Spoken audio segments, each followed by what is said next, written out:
What's up, guys, and welcome back for another solo mining episode. Now today we're going to be doing it a little different. We're not going to be out mining on this episode. We're instead going to do kind of an episode dedicated to fits, kind of null-sec centric mining fits. Now obviously fits are extremely subjective.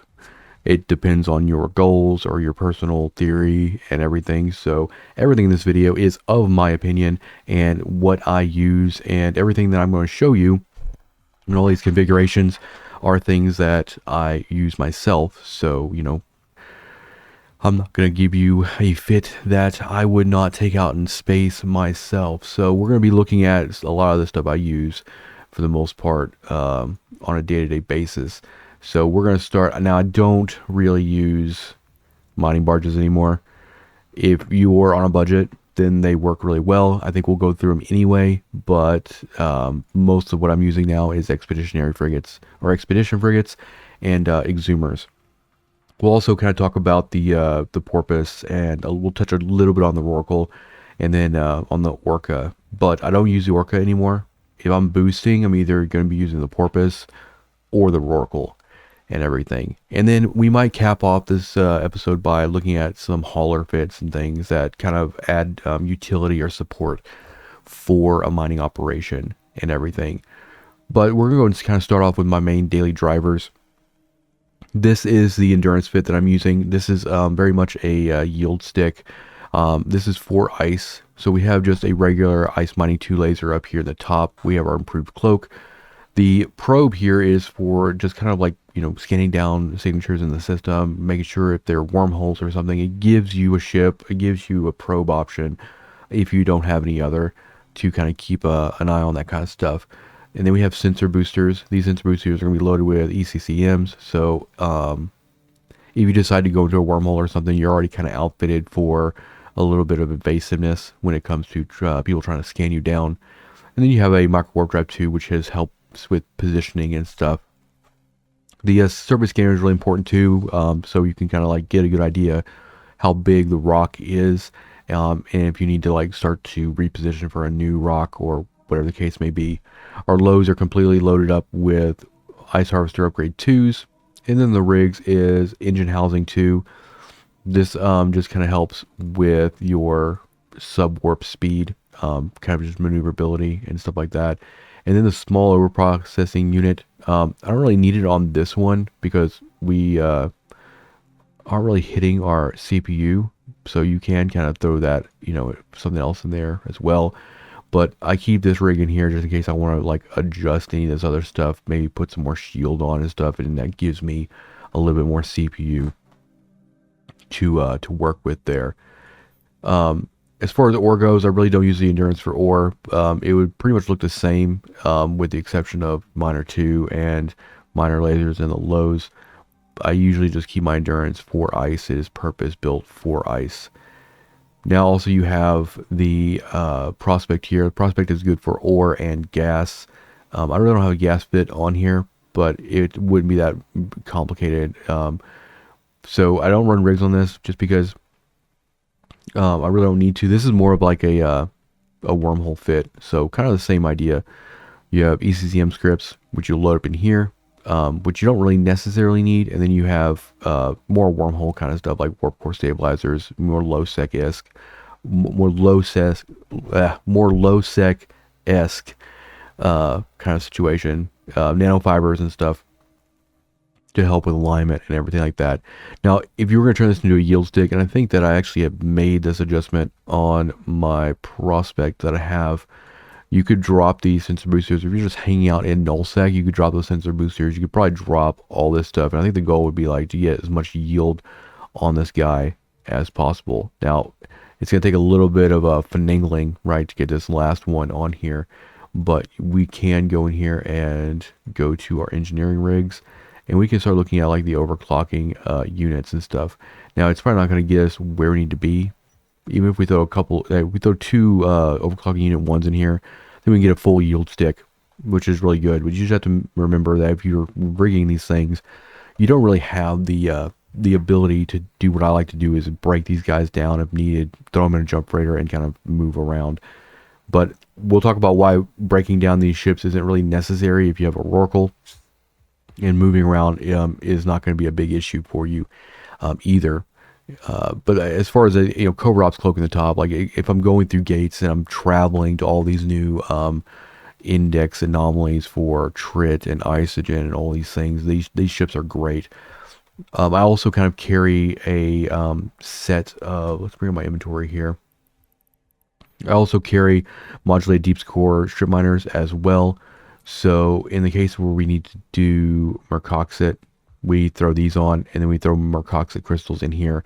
We can also just throw regular crystals in here and they work just as fine. So if you actually want to get a little bit more benefit, then you could throw any number of crystals up in here and get the bonus too. These can increase the price of the prospect a little bit, but I'm pretty sure my mains prospect I have right now is rigged out with the modulated deep core strip miners. Pretty much the only way you can use crystals on these expedition frigates.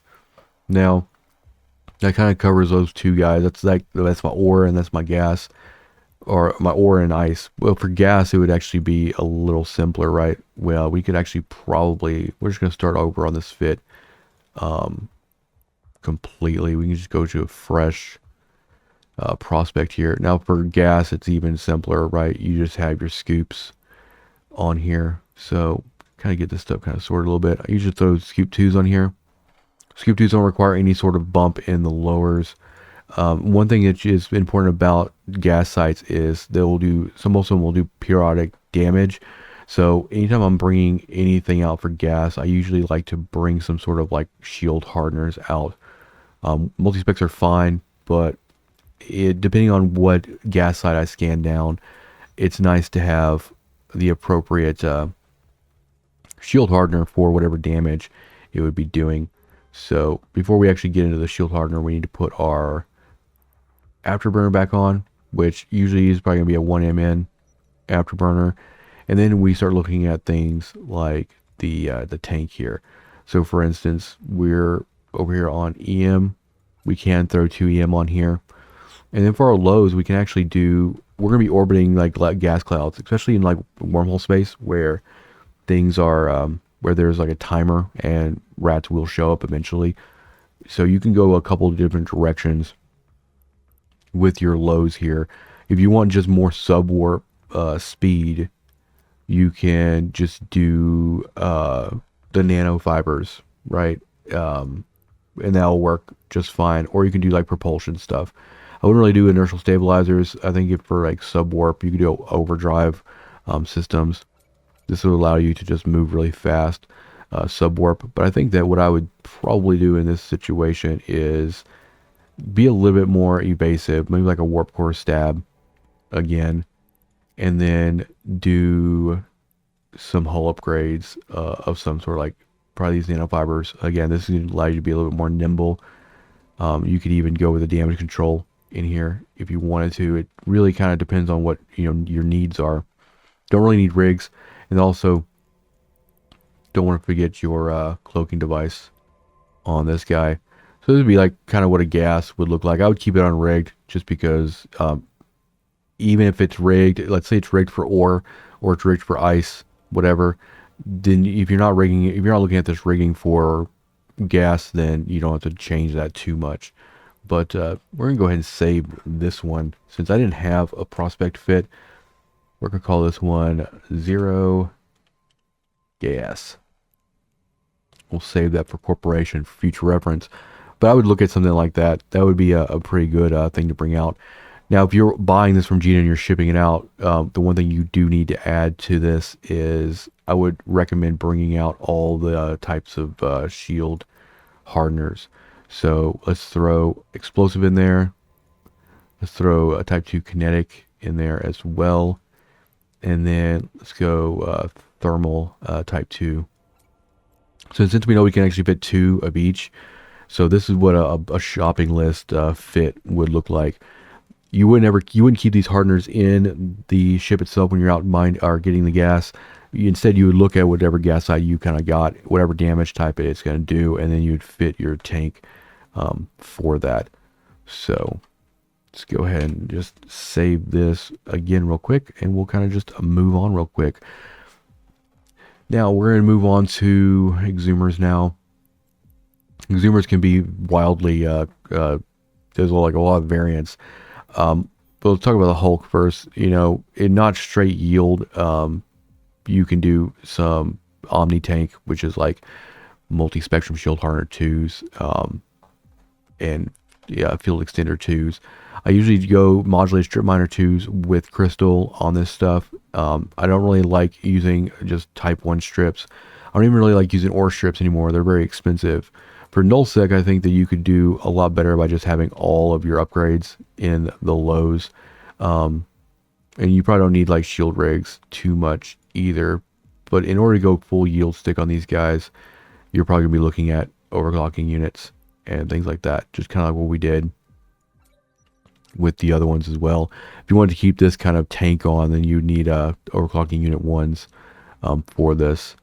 But this is actually a pretty good setup. So let's go look at charges. So for instance, let's say we're down here on, and normally for most things I'm using type B2s. So let's look at coherent. So you're looking at about 25.1 cubic meters a second per head. So about 50.2, which is very decent. I do like having just a lot of tank, but if you're in a situation where you don't have belts in your Null-Sec system, you're not getting like rats spawning on your anomalies, then you might not need all this tank. It's nice to have and have on in case you're a little slow getting off grid, but like I said, that's gonna be very, very situation based for you. And there's not a whole lot of things that change between like going the Mackinaw and the Skiff. Just you're either going to be taking stuff off or adding stuff. So for ice for this, ice can be a little bit more demanding on CPU. So let's go over here to modules, and we're going to go to high slots, and we're going to be looking at putting ice harvester 2s on here. Like I said, I don't try to do factions because they're just too expensive. Now, where the big penalty is here is going to be your ice mining upgrade 2s. They're a lot more demanding than the ores, as you can see right here. So this might be a situation where you actually need like a type 1 and a type 2 overclocking rig here. But actually that won't even fit. We'd have to actually probably dump some tank on this. So one thing you could do, you could take off a multi-spectrum shield hardener, and you could probably fill this slot with like a surface scanner, something like that.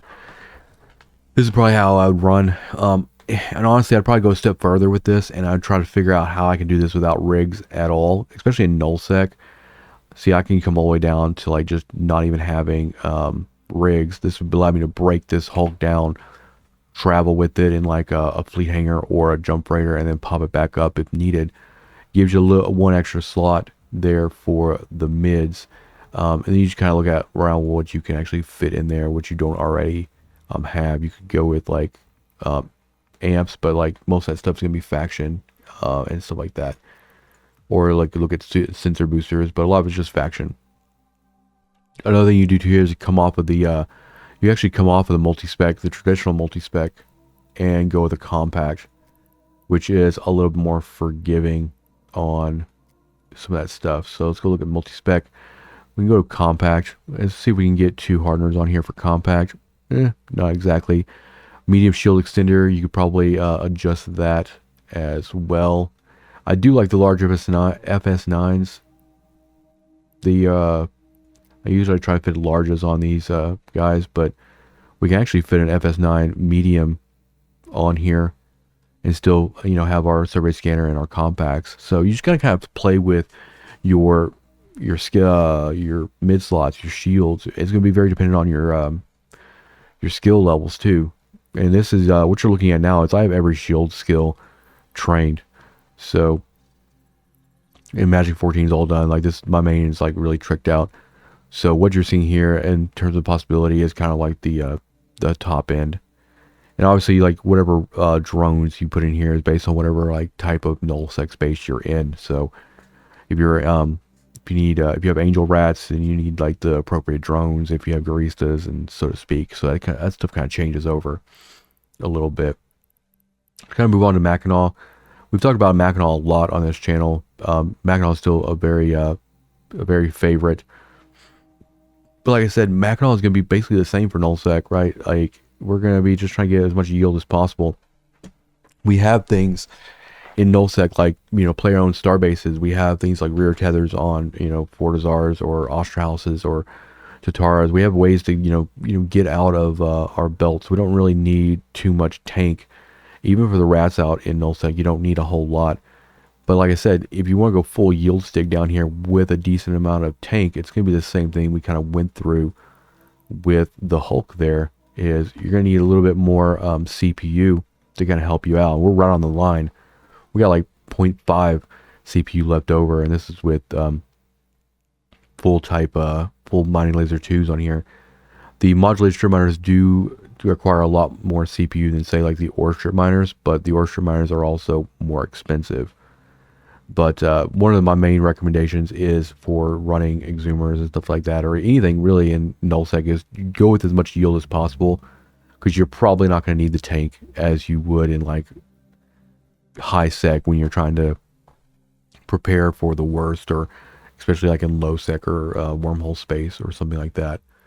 All right, and for the skiff, I don't really use the skiff on a day-to-day. I actually have a Hulk and a Mackinaw out. I don't use them a whole lot because the expedition frigates are just so great, but it's kind of the same situation. Damage controls are also pretty nice if you're not really worried about having all the yield and lows. But same here, like if I want to come in here and keep this kind of tank on, probably going to need overclocking units here, which, helps us a little bit. We got a little bit of CPU there, but we can't necessarily put another hardener on or something. But you can convert this is an FS. This is actually a large FS9 on it as well. We could probably actually convert these traditional multi-specs here over into compacts, most likely. So it's FS9 on the bottom here. And then see how many we can get on there. So it's a compact. Let's see if we can go 2 multi-spec. So we can go 2 multi-spec and 1 compact with our survey scanner, which is a pretty beefy ship right now. And what you do too is you do the same thing for on all these ships, the Mackinaw, the Hulk, and all that. You do the same thing. You be checking you always want to check your mid slots and your rigging for both the ore and the ice kind of configuration to make sure you're kind of still in spec there. So what we're going to do is we're going to go ahead and throw all of the ice stuff on here and make sure and look at how we are. This tells me right now that I probably just need to go like 2 compact, 1 multi-spec, because like I'm good on ice configuration. And then if I go back to ore configuration, it'll also still be good. And that's important because chances are you're going to be refitting for whatever activity you're planning on doing. All right, so that's expedition frigates. That is Exumers. Pretty much, I'm not going to really go through the Coveter or the Procurer. They're all kind of the same situation we looked at before with the Exumers, with the exception of you just have less mid slots to work with. You have a little bit more rigging to work with, but same idea. Get some multi-spec on there. For Null-Sec, you want some yield on there as well. But let's go ahead and look at our Porpus. Porpus can be different depending on what you're doing. Now, if you're taking the Porpus out to just boost, then you don't necessarily need, I usually don't do like the core or something on this guy. I'll throw like 2 mining foreman 2s. Usually looks something a little bit like this. But also Null-Sec, you can get off grid really, really quick. So my lows, if I was going to put one together right now, my lows would probably be 2 inertial stabilizers.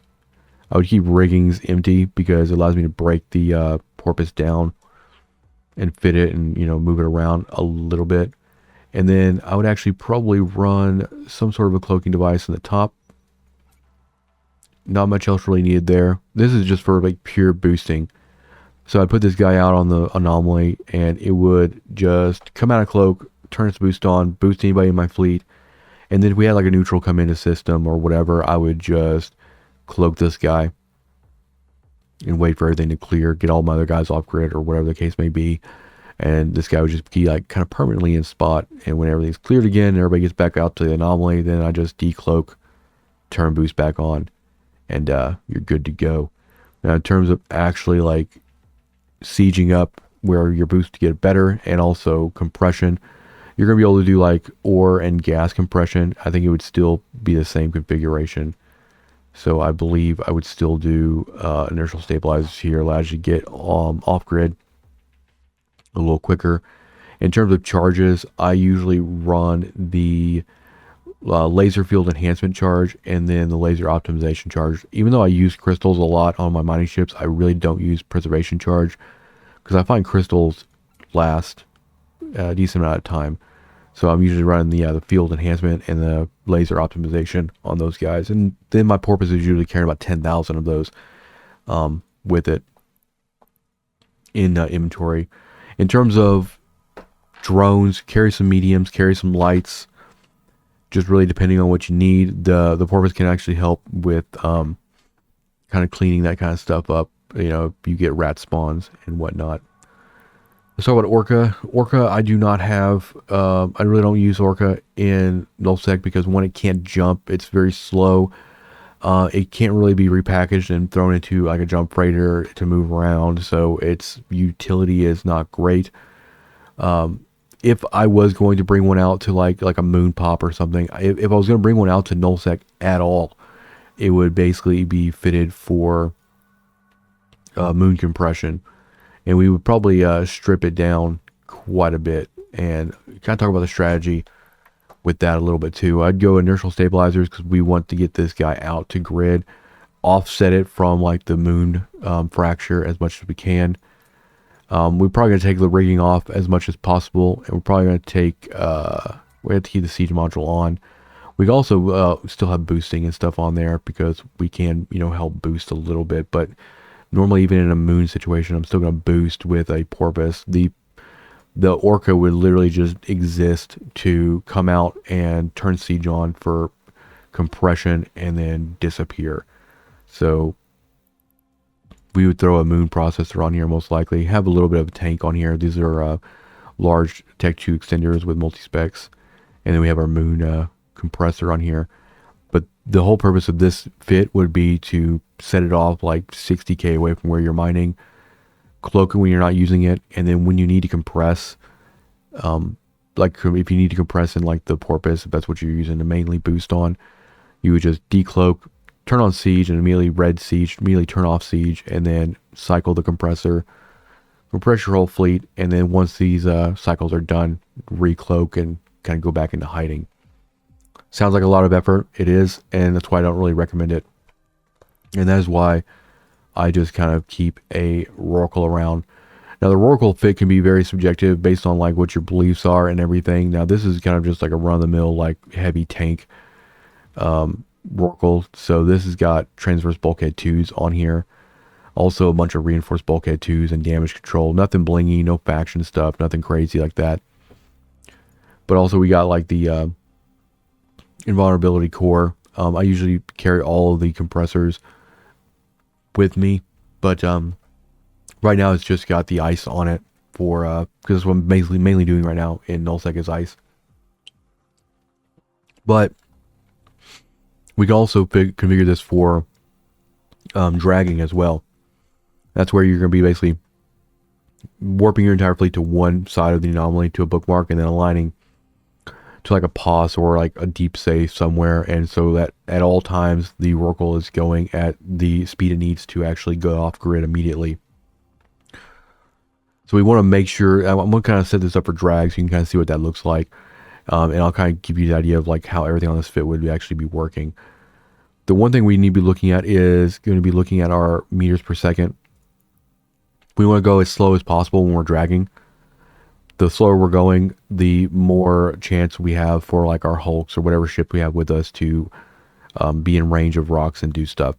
75 is pretty fast, so what we can do actually to reduce this is we can actually take all these lows off.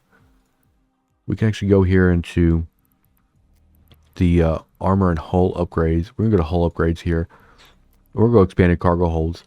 Now we're not putting these on for the cargo hold benefit. We're putting them on because they reduce the amount of speed you go, which means that your 3/4 speed to go into warp is lower. You're moving fast sub warp, so everything is going to be doing, you're gonna be staying on grid a lot longer to get this guy filled up.